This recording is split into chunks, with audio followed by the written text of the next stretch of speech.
All of his co-workers were gone. What could it mean? Stanley decided to go to the meeting room. Perhaps he had simply missed a memo. What new mysteries lay in store for our bucket-loving heroes today? Let's find out. Stanley clutched the bucket tightly to his chest and entered the door on his left.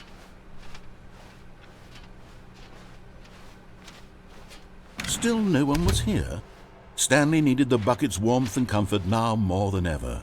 Perhaps his boss's office was where he'd find answers. Coming to a staircase, Stanley and the bucket walked upstairs to the boss's office.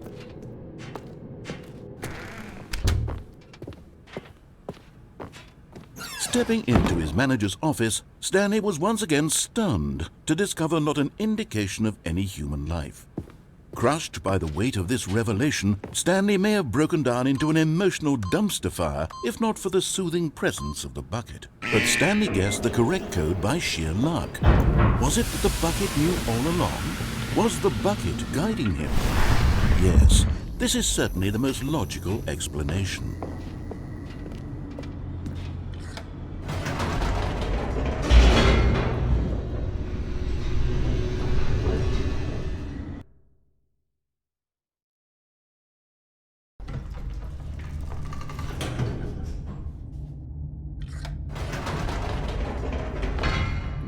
Wait, Stanley said to the bucket. Can we go back up?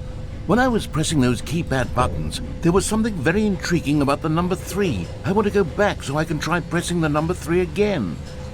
The bucket said nothing.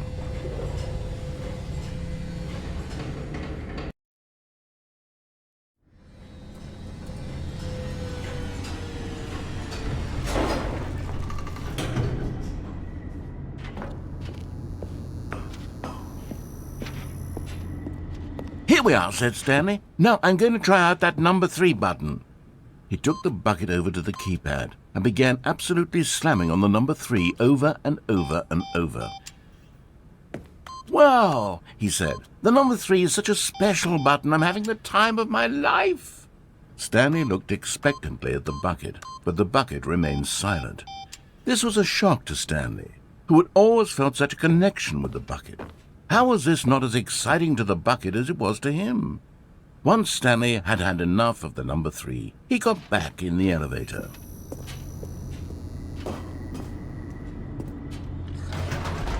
Perhaps the bucket had missed something. Perhaps it had not seen how much joy Stanley got from slamming the number 3 repeatedly.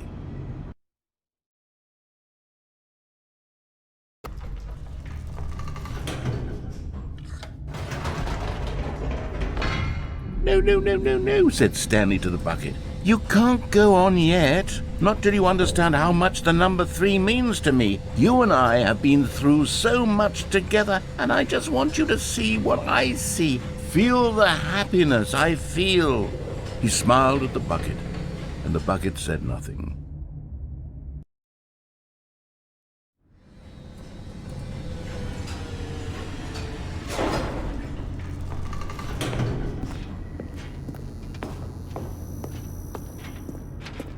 Here we go, said Stanley. This time I'll really show you. He ran to the number 3 and began to wail on it like a musician on a beloved instrument, weaving a concerto of truth and passion. He wielded the number 3 like a fine artist would wield a paintbrush. He told stories through the number 3, stories of his dreams and hopes and fears, and the whole time he looked to his bucket for a reaction of some kind, anything to let him know that the bucket appreciated what he was doing. The bucket conveyed absolutely nothing at all, only silence. Crushed by a wave of dejection, Stanley returned to the elevator.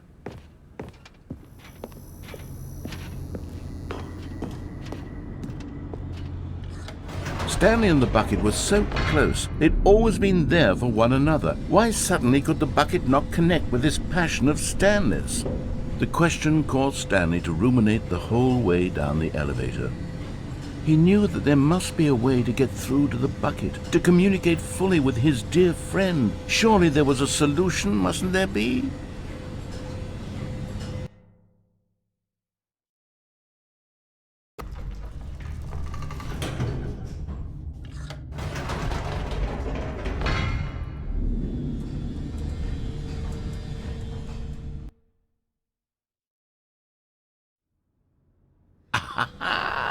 said Stanley. I know what to do.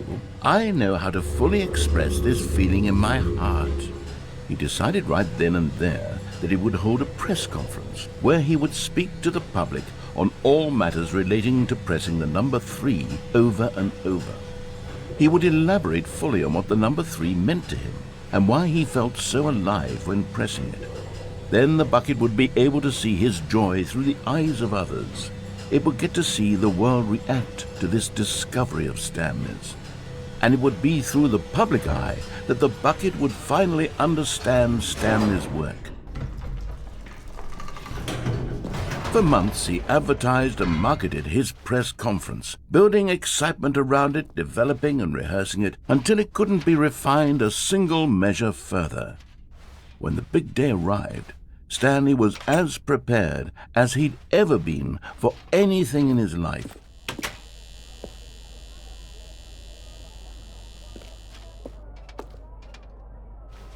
This was it. One last chance to win the bucket over. One opportunity to share a true connection with a loved one.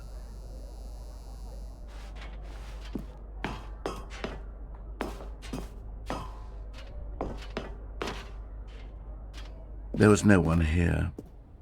Nobody had come to the press conference to hear Stanley speak, to listen to him talk about what it really means to press the number 3 on a keypad over and over.